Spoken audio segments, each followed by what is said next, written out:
How to annotate poetry. Annotating is the process of analyzing and understanding a written work. Annotations are not just a summary of what is going on, but also an examination of the tone, speaker, language, imagery, symbolism, or other characteristics. When annotating a poem, you must ask and answer several questions. To demonstrate how to properly annotate a poem, I will walk you through the steps using Wilfred Owen's Anthem for Doomed Youth.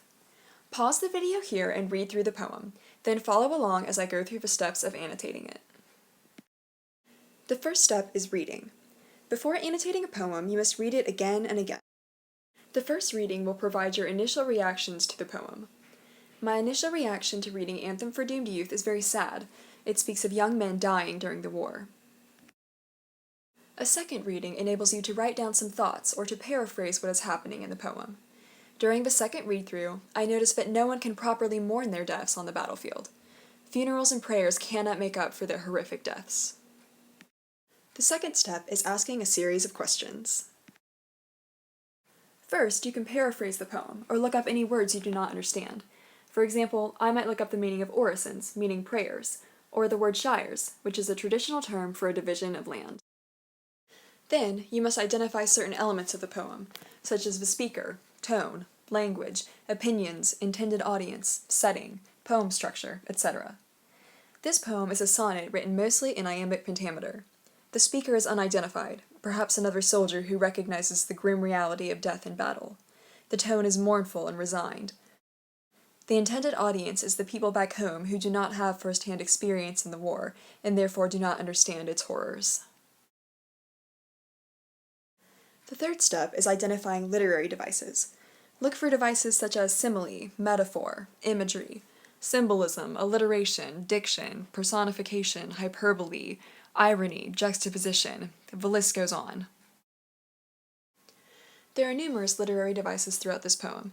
They are all highlighted in orange, but I will only talk about a few. For example, the title itself is ironic because the poem is more of a eulogy than an anthem. In line 3 there is alliteration, rifles rapid rattle. There is a simile in the first line, these who die as cattle. The second line personifies the guns. Guns cannot really feel monstrous anger. Line 7 has powerful imagery, giving the reader a sense of what it was really like on the battlefield. The last line is a metaphor that compares death to darkness. Each slow dusk a drawing down of blinds.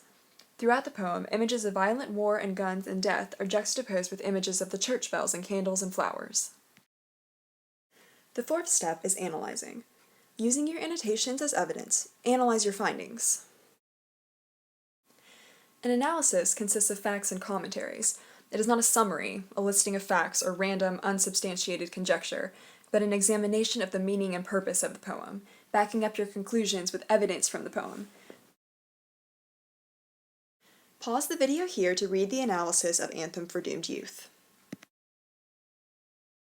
Now you will have a poem to annotate and analyze on your own. Pause the video here and annotate George Louis Burge's History of the Night. Once you have finished your annotations, compare them to the ones on the screen. Your completed annotations should look like this. Pause the video again and make sure you have not missed any elements of your annotation. Annotating is the process of analyzing and understanding a written work. There are 4 steps to properly annotating a poem: read, question, identify literary devices, and analyze.